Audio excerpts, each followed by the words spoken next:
Hey, this is Brandon Crawford from the San Francisco Giants, and you're listening to Torture Cast.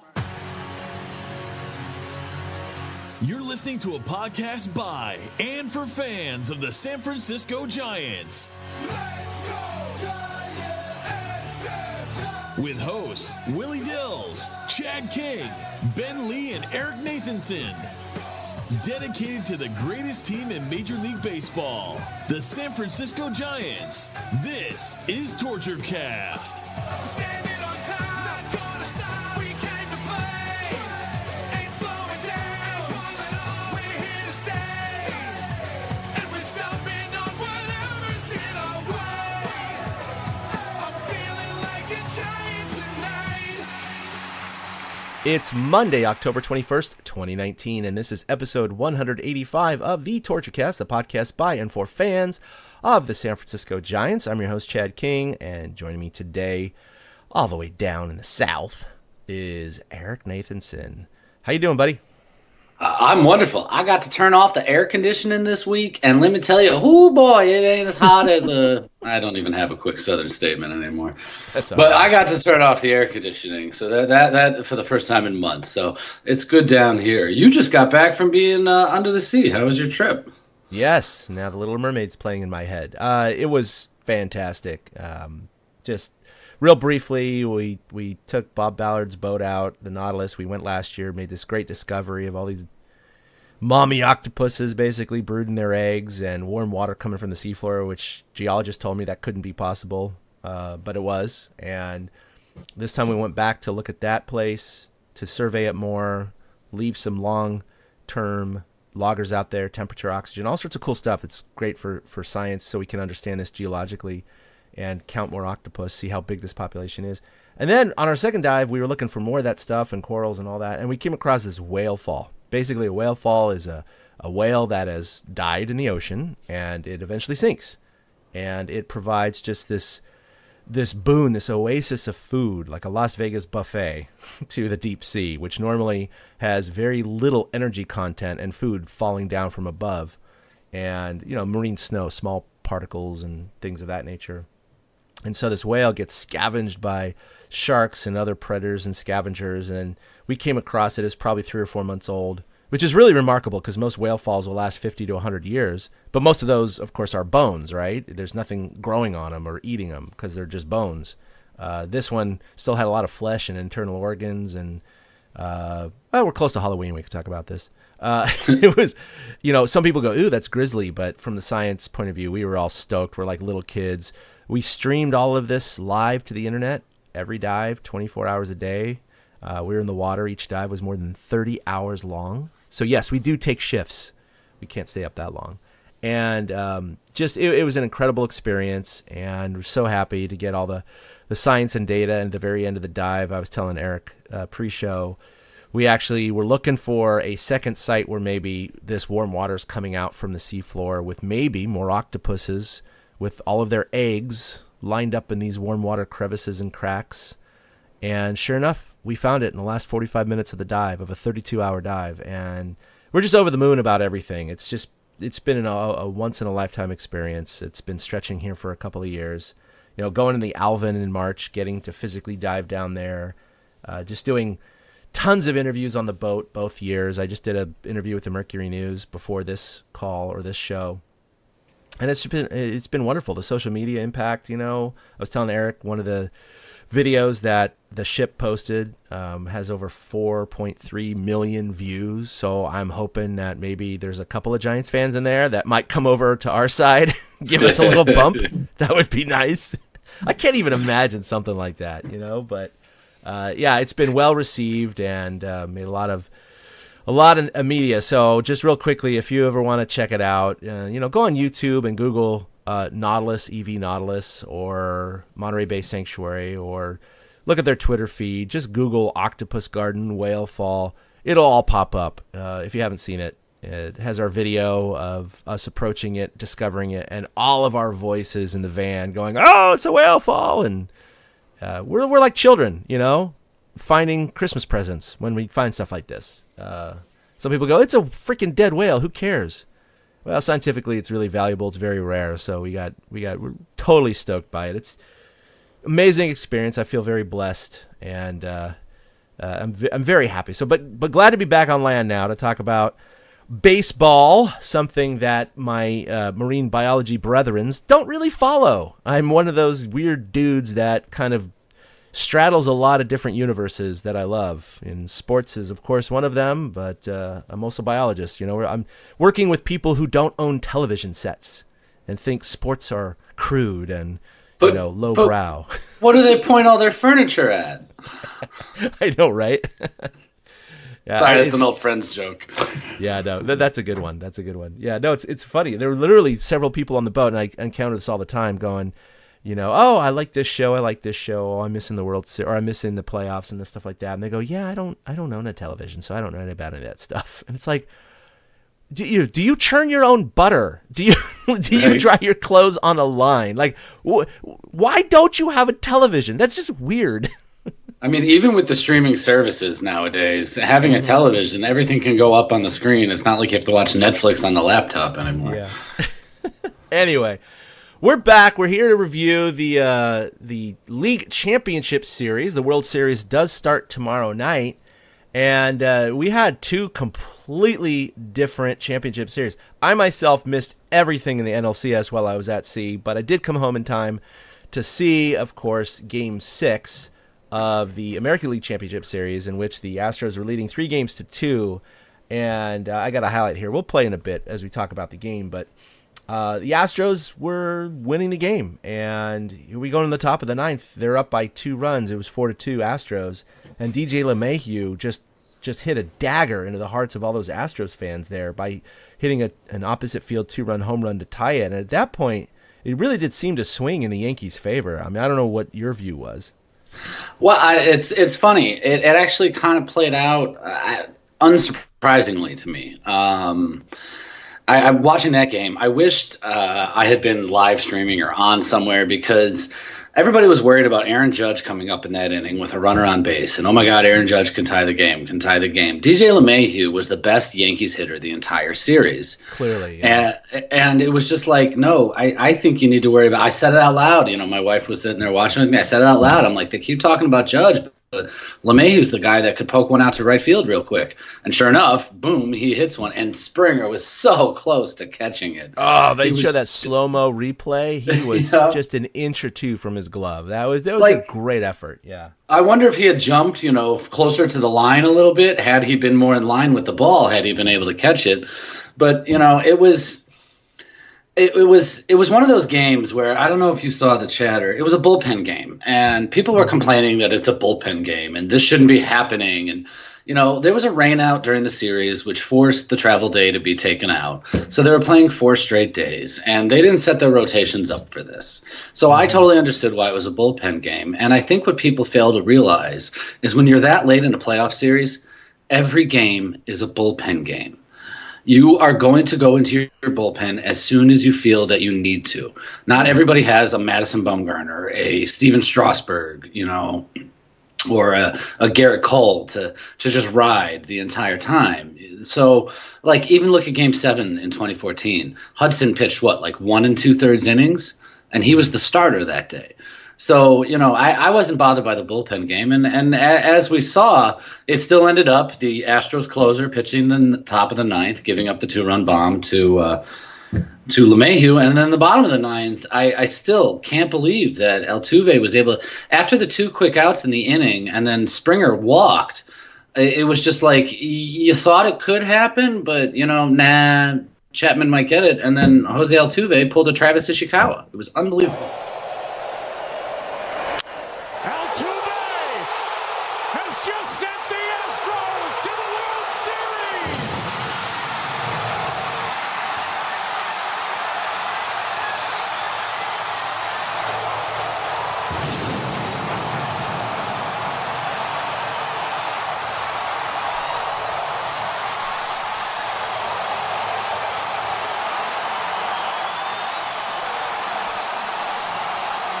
Yeah, well, I'll go ahead and stop the highlight there because, we both noticed, Joe Buck, who made the call, it was like a minute of silence, just letting the viewers kind of soak it in.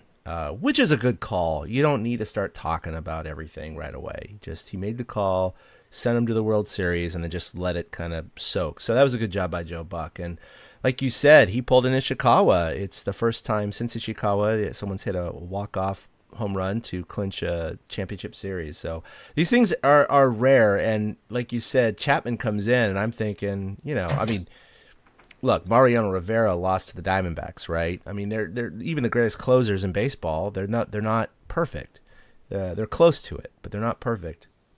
And he walked the guy ahead of Altuve, and that's kind of what set up the drama right there. And who knows what would have happened if they went to extra innings. I mean, we could have seen a Game 7 last night. That would have been a lot of fun, too. But personally, of course, I'm glad the Yankees didn't advance.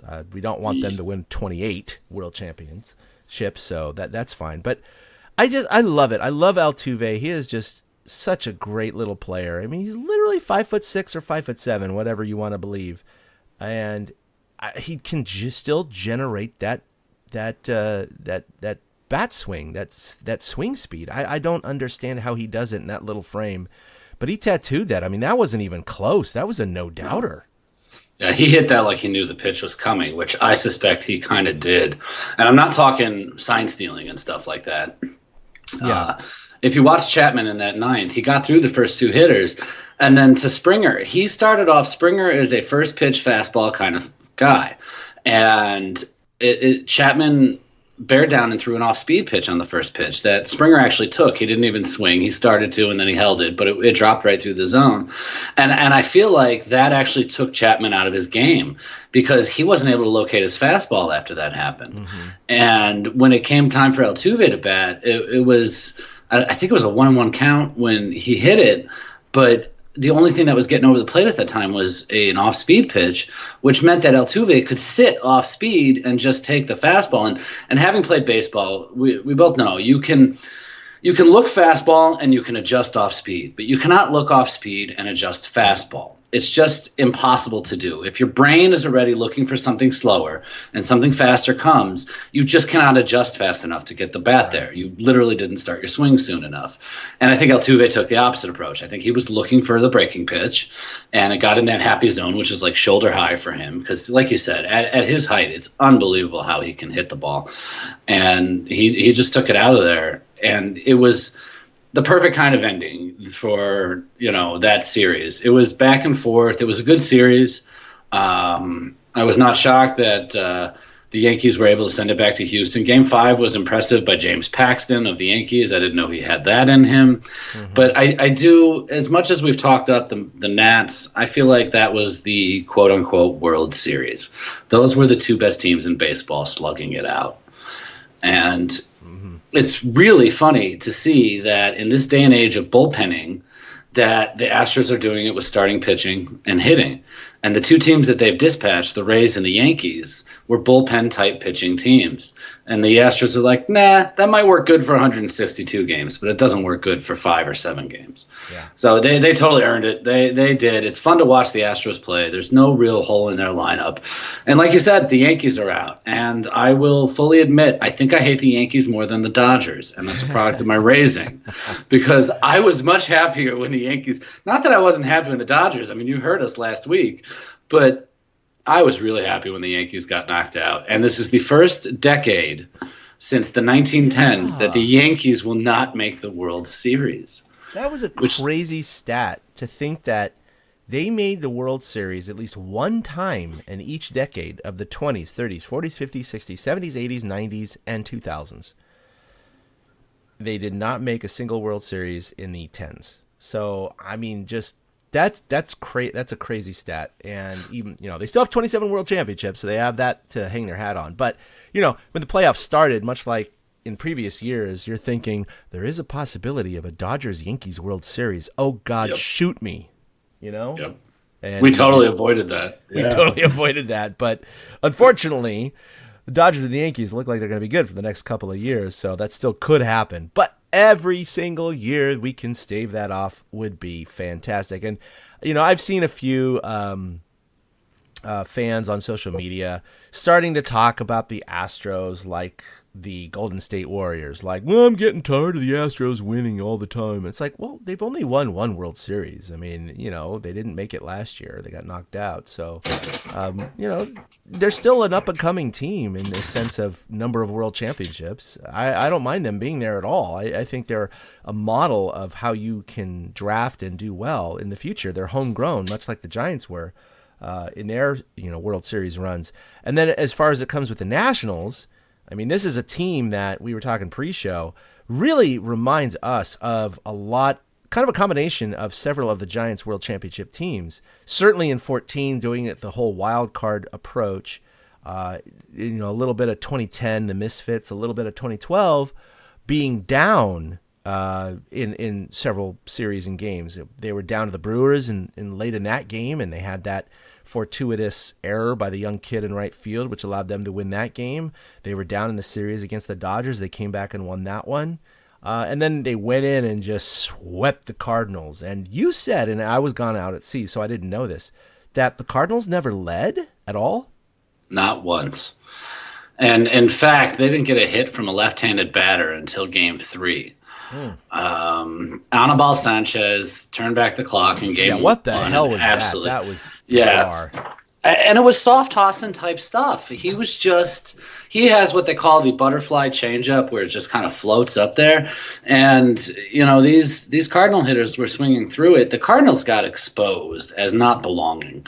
They really did. And it was almost sad that we couldn't see, like, Nats Dodgers was a better series. Cardinals Braves was a better series than Nats for sure. Cardinals. It was just once they got ahead in game 3, you kind of knew it was over. And the starting pitching, again, just like at the Astros, dictated the way the series went. And I found this interesting. This goes back to talking about, people getting sick of the Astros and stuff like that.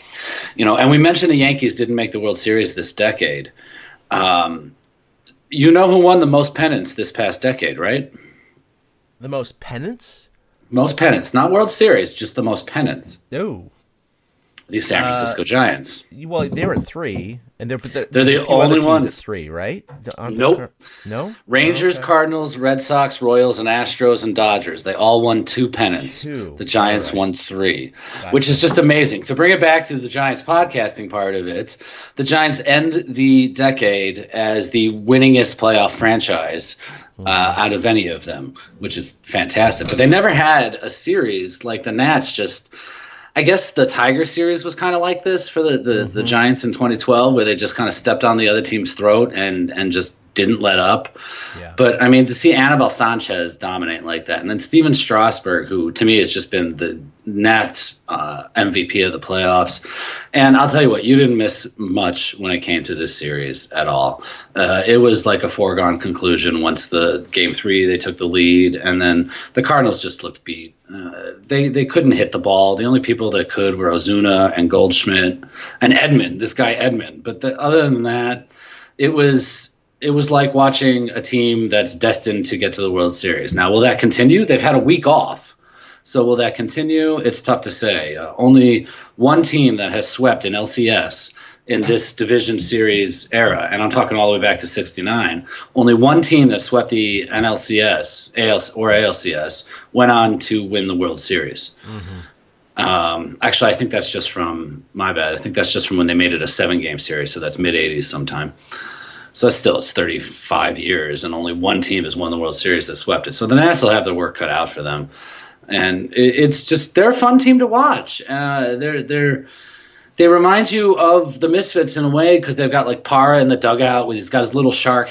There's a little shark thing they've got hanging on the netting. They do the baby shark whenever they get hits. And I really think that Gerardo Parra getting cut by the Giants and picked up by the Nationals is part of what got this team going. He seems to be that clubhouse guy. He's the glue guy. And so here are the Nats, their first year after Bryce Harper leaves them, going to the World Series and not even thinking twice about it. I know. Total slap in the face to Bryce Harper. I love it. He leaves, and then, boom, they make it to the promised land. So, yeah, a week off. A lot of times it's hurt certain teams, but who knows what's going to happen with the Nats. I mean, they got really dominating starting pitching. Of course, the Astros do, too. I think this is going to be a well-pitched series. I just, the Nationals hitters just don't compare with the Astros hitters. But again, the Cardinals, I thought they thumped the Braves. They scored 10 runs in the first inning in that clinching game in the division series. The Cardinals aren't shabby, but they just did not show up. The National pitchers just shut them down with a couple of no-hitters into the 6th, 7th innings. So it was demoralizing for Cardinals fans. I know that because there were a lot of Cardinals fans on my timeline that were very, very depressed. And it wasn't even like, oh, we were so close. It's like, yep, that was bad. That was bad.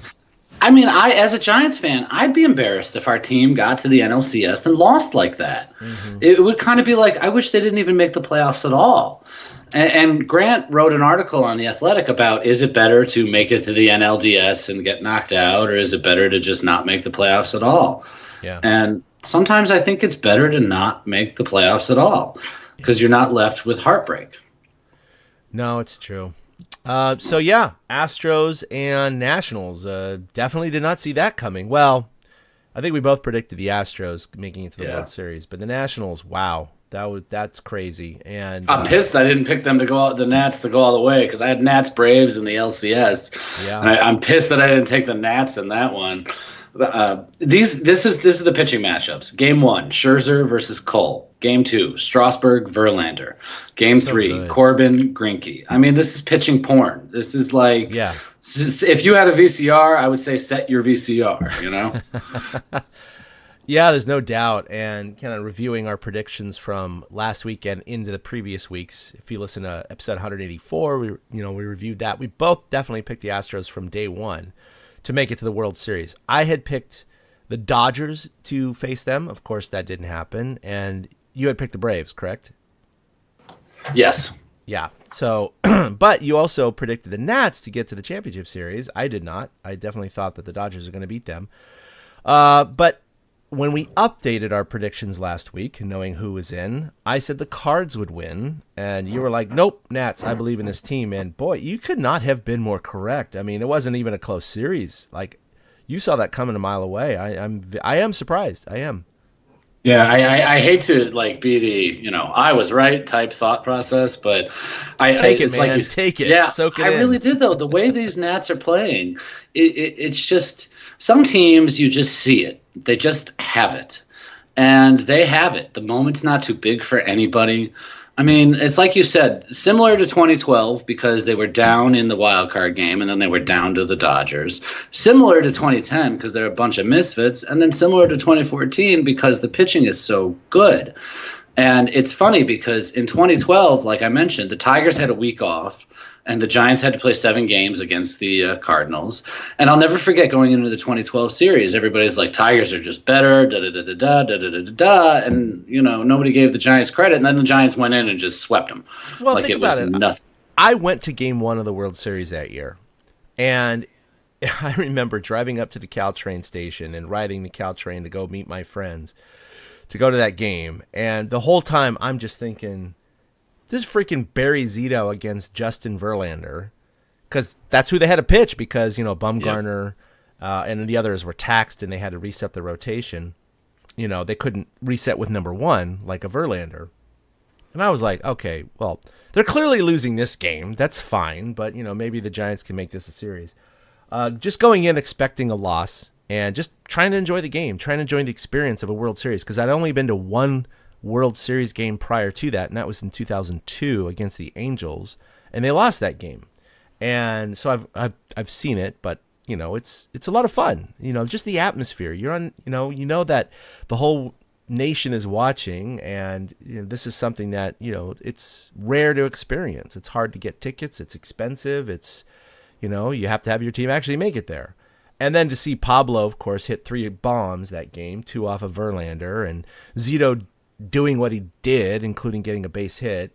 And it was just a euphoric experience. And then they just rolled into that sweep. Like you said, the Tigers are the ones that were predicted to win. They were the heavy favorites. And they had the week off, so they reset everything. And it just didn't happen for them. So it'll be interesting to see what happens here with the Astros and the Nats, because the Astros didn't go 7 games, but they were 1 day short of that.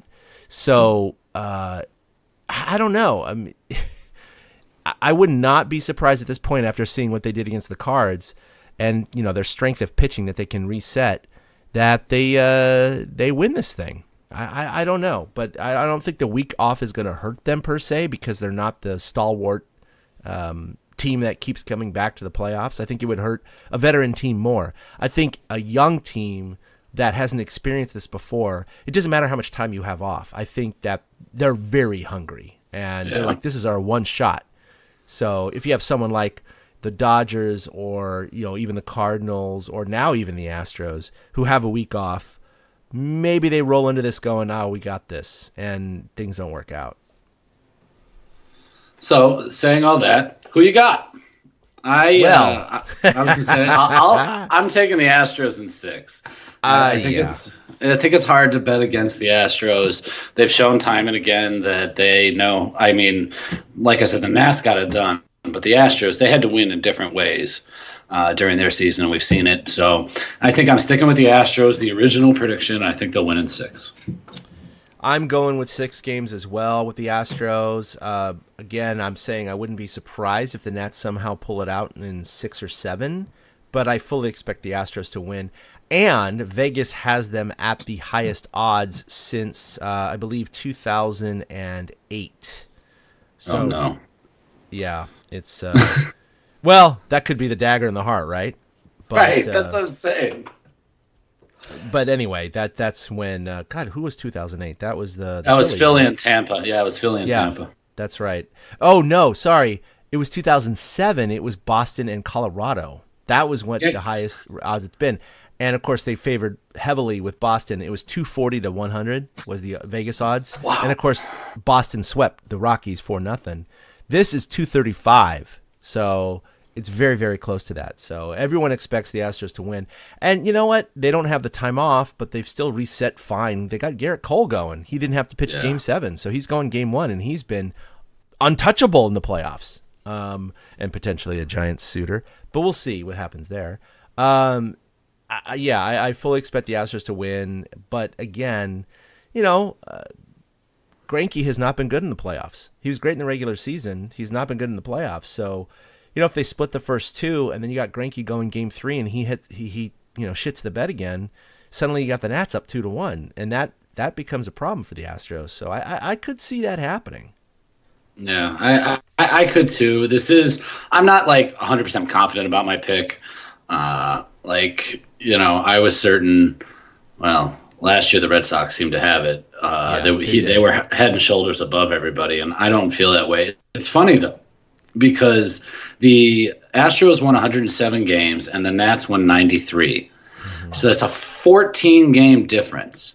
And the Nats already tied a record by beating the Dodgers in the NLDS because they were 13 games worse than them.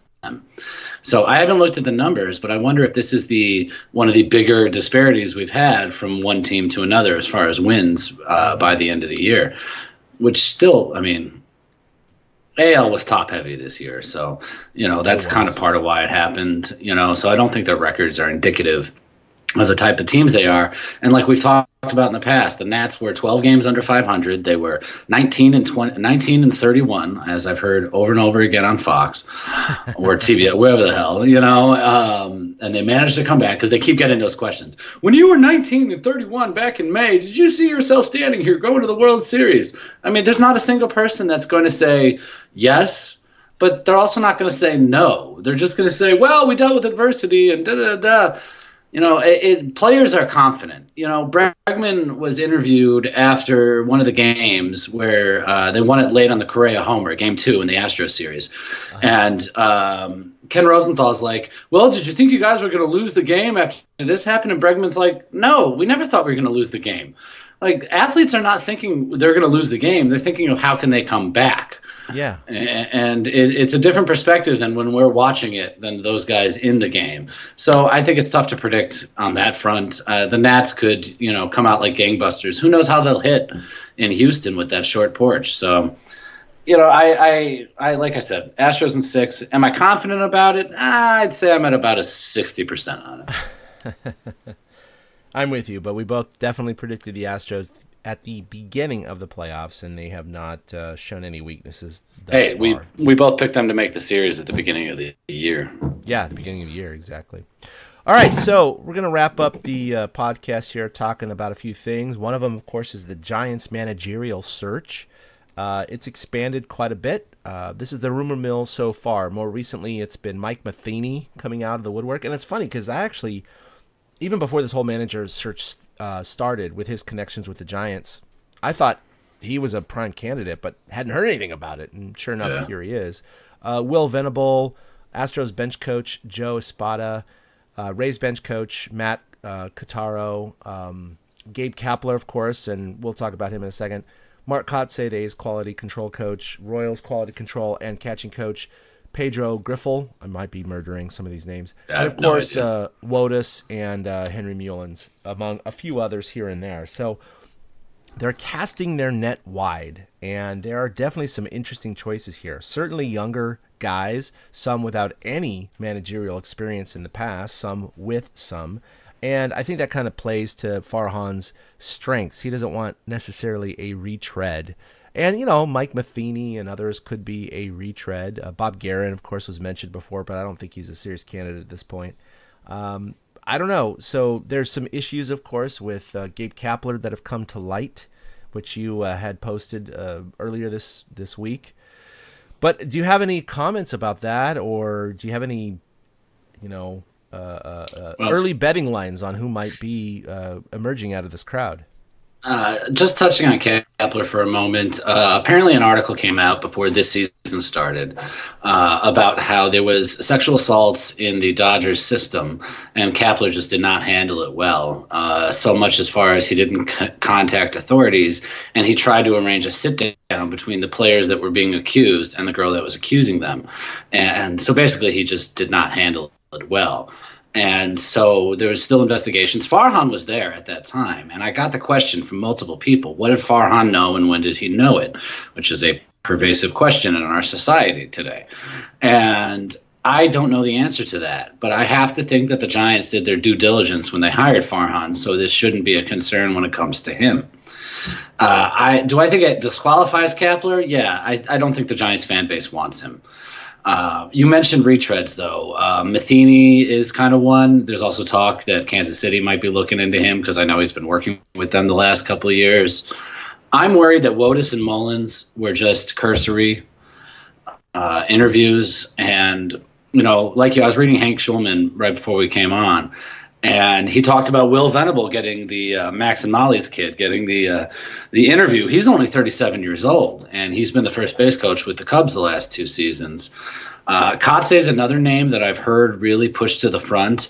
I'm not sure what a quality control coach does in baseball, but he's been working inside the organization, the A's organization nonetheless, for the last couple of years.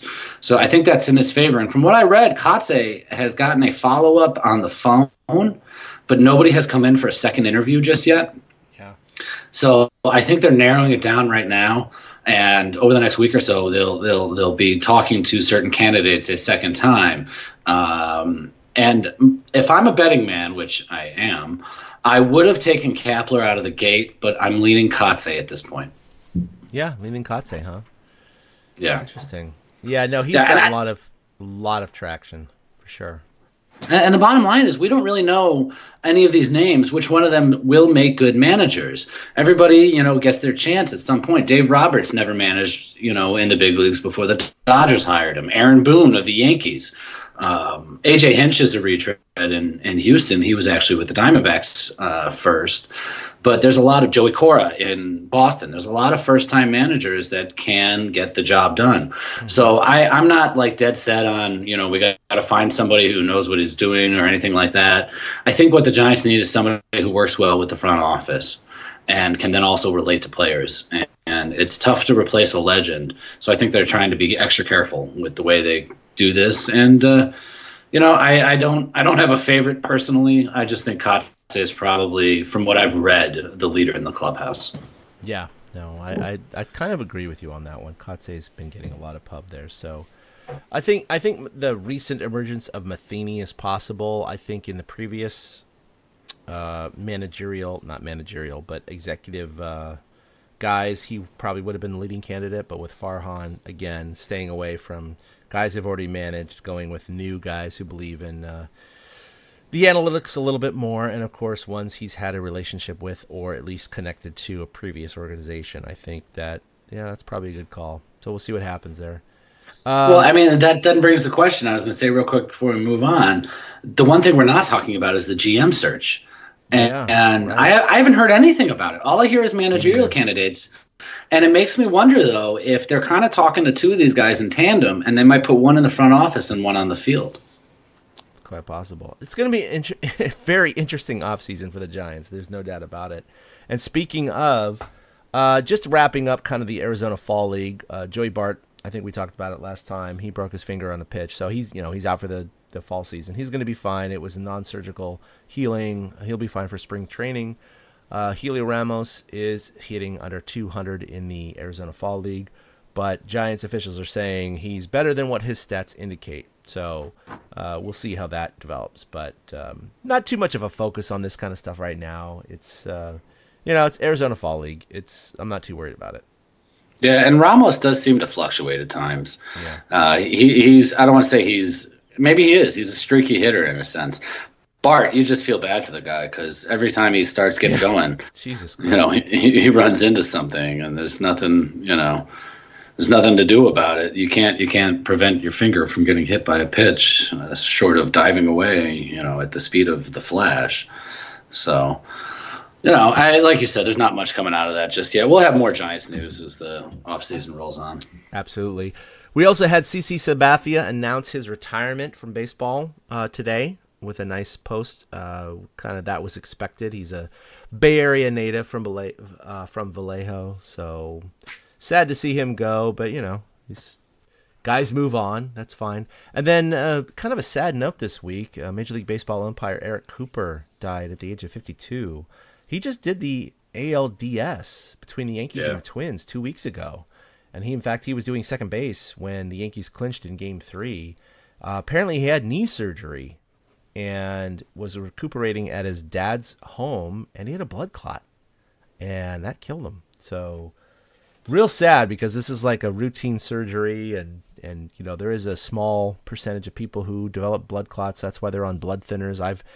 One of my best friends growing up on the street that I lived on, his dad came to our wedding. His mom and dad came to our wedding, and it was about 2 years after that. So it was like 2005. He had knee replacement surgery, and he was again recuperating at home. He had a brace on. He went to lunch one day with some friends. This is like 2 weeks after his surgery, and he dropped dead of a blood clot at the restaurant. Ooh. And Bill King died that way, the A's announcer. He had hip replacement surgery. He died of a blood clot.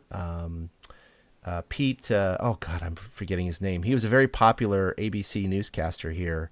And in fact, I remember listening to his last radio segment before he went in for hip replacement as well. And he was talking about how he was nervous about it. And he's like, it's a routine surgery, but people die of blood clots, and I'm just really afraid of it. So, but anyway, I'll see you on the other side. And he freaking died of a blood clot. And that's crazy. Yeah. So, and my wife had a blood clot. The only reason I know this because, I followed this stuff so much, and my wife had a blood clot after the delivery of our first child. She developed it in the back of her leg, which of course can dislodge and hit the heart or the lungs and kill you pretty much instantly. And we noted it. I said, we're going to the hospital, honey. She had symptoms of it. And I said, I think it might be a blood clot. Went in, had the ultrasound, and it was diagnosed as a blood clot. So she had blood thinners. I had to give her shots, actually, every day for the next pregnancy. And she had to be on pills and all that. And she's fine. But blood clots are no joke. So, whenever you're having a surgical procedure, no matter how routine it may seem, that's just a very small percentage chance that could happen, and it just sucks. You just hear these stories and you're like, God damn it. Here he is, a relatively healthy guy, only 52. He's young. He's just going in for knee surgery, not a big deal, and he's at home recuperating. And it's not like you feel it coming. It's like, oh, here comes a blood clot. It's like it hits you like a gunshot, and it just sucks. Fun fact about Eric Cooper: He was the home plate umpire for both Mark Burley's no-hitter and Mark Burley's perfect game. Yeah. He is only the second umpire in history to be behind the plate for multiple no-hitters by the same person. I can't remember who the other umpire is, but somebody was behind the plate for 2 of Koufax's. So Cooper did go down, in history in a way. I saw the outpouring from Major League Baseball and people.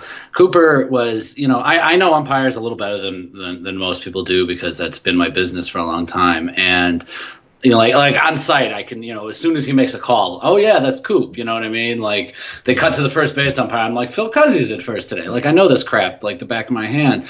And Coop was always regarded as a good umpire, a good ball strike umpire, and just a very good fella. He was always about the game being fair, which is what an umpire's job is. You don't want to insert yourself into the game. You just want to let the game flow around you. Right. And, so everything I read, and I can't remember anything happening like this since Eric Gregg. Apparently the name Eric is cursed. Eric Gregg passed away many years ago when he passed out in Cincinnati, and then he died later that day in the hospital, I believe. Yeah, he passed out behind home plate. That was a scary thing. Yeah. So Coop it just sucks because, like you said, it's, he just worked the ALDS.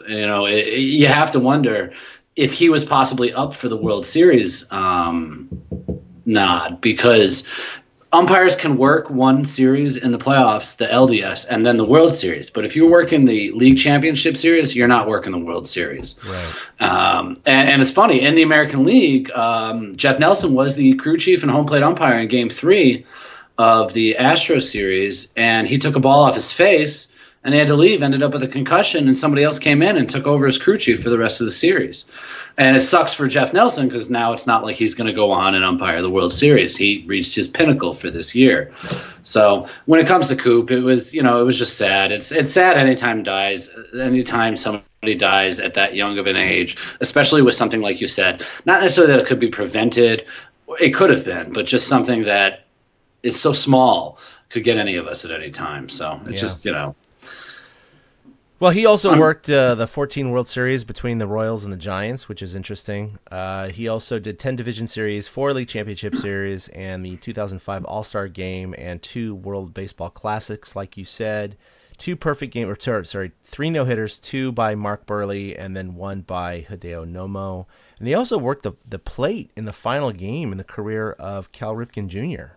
Oh, wow. Yeah, so he's had some notable games, so... Absolutely. Coop's a name I know. Yeah. No, he's been around the league for over 25 years. When he was very, very young, he started in the 90s as a replacement ump, and then came up and did a permanent replacement. So, anyway, R.I.P. Eric Cooper. Hopefully his family is, it's just sad. Yeah. It is. All right. Well, don't want to end on a bummer, but as far as our schedule is concerned, the World Series schedule, of course, starts tomorrow with Game 1. Now, this is going to kind of vary. Eric and I will talk offline, but if we were to record next Monday, we would do so if the World Series was over. Game 5 happens Sunday, so if it's a sweep or 4-1, then we're definitely going to record next Monday. However, Game 6 is on Tuesday and Game 7 is on Wednesday. So Eric and I will get our schedules going, but we definitely want to record after the end of the World Series, review that, kind of into the Hot Stove League, and then there'll be, several podcasts throughout the off season, but it won't be the frequency that it has been now because, of course, not so much happens in the off season. No, but we'll have news between managers, and GMs and all that stuff. And then, granted, we could probably wait to talk free agency till February because nobody signs until then anyways. Yeah, I know. It's always at the end. And now we have holdouts or people who aren't signed and they linger into April and May. So that's a lot of fun. Yeah. All right. Well, that's going to do it for episode 185 of the TortureCast. You can follow us collectively at TortureCast on Twitter, like us on Facebook. Just find us there. We have a YouTube channel where this posts, of course. We're on Spotify, iTunes, wherever you get your podcasts. Let's see. You can follow us individually at ChadK21 for myself, at 2OutHits. That's with the number 2 for Eric. And, of course, always visit torchcast.com where we post all of our articles and podcasts and other assorted variety of things. You got anything else to talk about or pimp? No, if you come searching for me on Twitter, just be warned. My name is Old Man Nathanson now because I'm a grandpa. Get off again, my so- lawn! You're Yeah, yelling pretty at much. clouds above Georgia. I get it. Oh yeah, I am. Please come over us. We just had a tropical storm come through, and I never would have known it. There was nothing. There was literally no wind. We're getting storms tonight that are going to be worse than a tropical storm that just came through. Man. That's all right. Next year I'll be in Michigan. That's right. And this week it looks like we're heading for our little dog days of summer kind of respite here, or not even a respite. It's upheaval. We are expecting temperatures in the 90s this week here in the Bay Area. Sucker. I know. I'm going to it's be been in so the nice 70s. lately. Yeah. Today's like 86, and that's our warmest day this week. So, Yeah. like I said, I put the air back on, even though I turned it off, but I get to turn it off overnight tonight, and I don't have to turn it on for like a week. Yeah, this is usually the time of the year where our energy bill drops quite a bit. But Yep. apparently our AC bill will go back up this week, but that'll be fine. All right. So that'll do it for episode 185. We'll see you in anywhere from 7 to 10 days ish for episode 186, and we'll review the World Series. So for Eric, this is Chad signing off. We'll see you next time. Boom. A big thank you to everybody for listening to the TortureCast, the podcast by and for fans of the San Francisco Giants. Follow us on Twitter at TortureCast. You can also like us on Facebook or check out our blog at torturecast.com. I also want to say thank you to Ashcon and Bailey for letting us use their song Feeling Like a Giant for our intro. For Ben Lee and Chad King, my name is Willie Dills saying, we'll see you next time.